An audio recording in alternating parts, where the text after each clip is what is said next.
20वें श्लोक में भगवान कहते हैं कार्यकरण कर्तव्य हेतु प्रकृति उच्चते पुरुष सुख दुखानाम भोक्तृत्व हेतु उच्चते।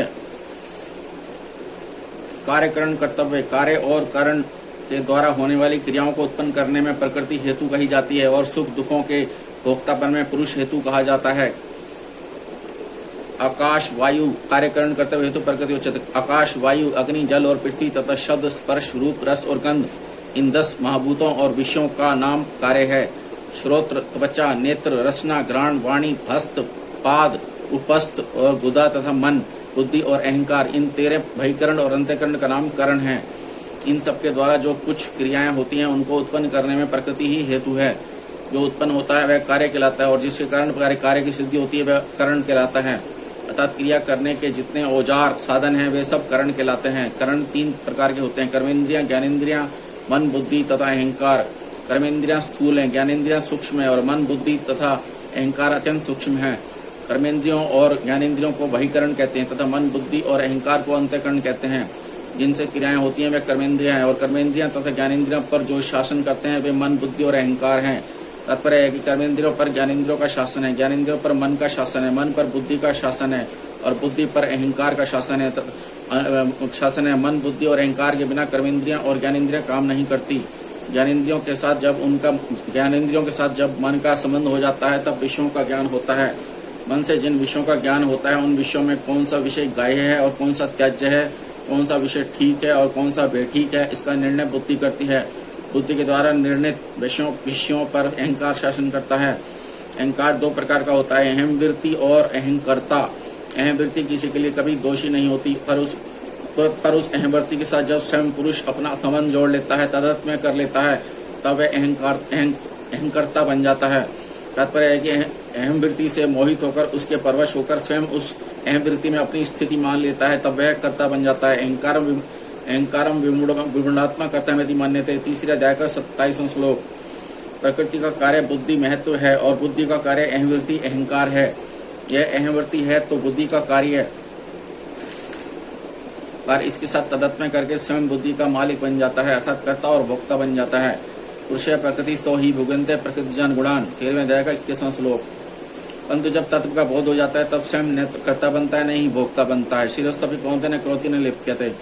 फिर कर्तत्व भोक्तत्व रहित पुरुष के शरीर द्वारा जो कुछ क्रियाएं होती हैं वे सब क्रियाएं अहम वृत्ति से ही होती हैं। इसी अहम वृत्ति के द्वारा होने वाली क्रियाओं को गीता में कई प्रकार से बताया गया है, जैसे प्रकृति के द्वारा ही सब क्रियाएं होती हैं। 13वें अध्याय का 29वां श्लोक। प्रकृति के गुणों के द्वारा ही सब क्रियाएं होती हैं। 3 अध्याय का 27वां श्लोक। गुण ही गुणों में बरत रहे हैं। 3 अध्याय का 28वां श्लोक। गुणों के सिवाय दूसरा कोई कर्ता नहीं है। 14वें अध्याय का 19वां श्लोक। इंद्रियां ही अपने अपने विषय में बरत रही हैं। 5वें अध्याय का 9वां श्लोक आदि। तात्पर्य है कि बहिकरण और अंतःकरण द्वारा जो क्रियाएं होती हैं वे सब प्रकृति से ही होती हैं। पुरुष सुख दुखानाम भोक्तत्व हेतु उच्चते। अनुकूल परिस्थिति के आने पर सुखी होना यह सुख का भोग है और प्रतिकूल परिस्थिति के आने पर दुखी नाराज होना यह दुख का भोग है। यह सुख दुख का भोग पुरुष चेतन में ही होता है, प्रकृति जड़ में नहीं, क्योंकि जड़ प्रकृति में सुखी दुखी होने की सामर्थ्य नहीं है।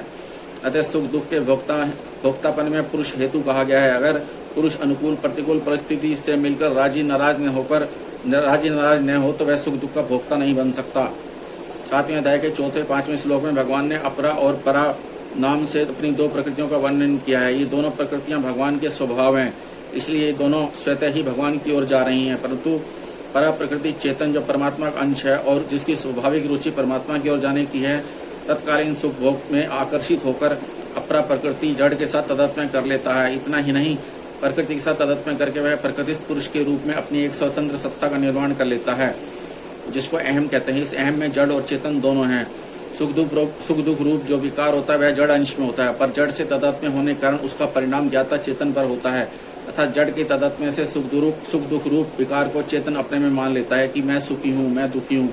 जैसे घाटा लगता है दुकान में, पर दुकानदार कहता है मुझे घाटा लग गया।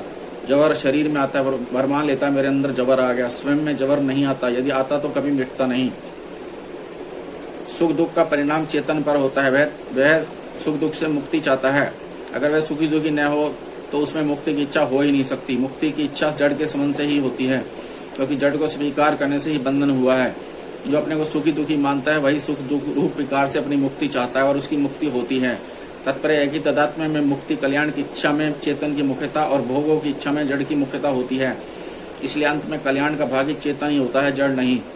विकृति मात्र जड़ में ही होती है, चेतन में नहीं। अतः वास्तव में सुखी दुखी होना चेतन का धर्म नहीं है, परंतु जड़ के संग से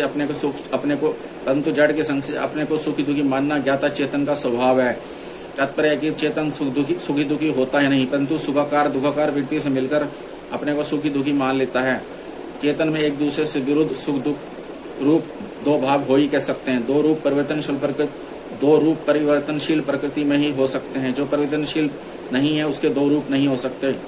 तात्पर्य यह है कि सब विकार परिवर्तनशील में ही हो सकते हैं। चेतन स्वयं ज्यों का त्यों रहते हुए भी परिवर्तनशील प्रकृति के संग से उसके विकारों को अपने में आरोपित करता रहता है। यह सबका अनुभव है कि हम सुख में दूसरे तथा दुख में दूसरे नहीं हो जाते।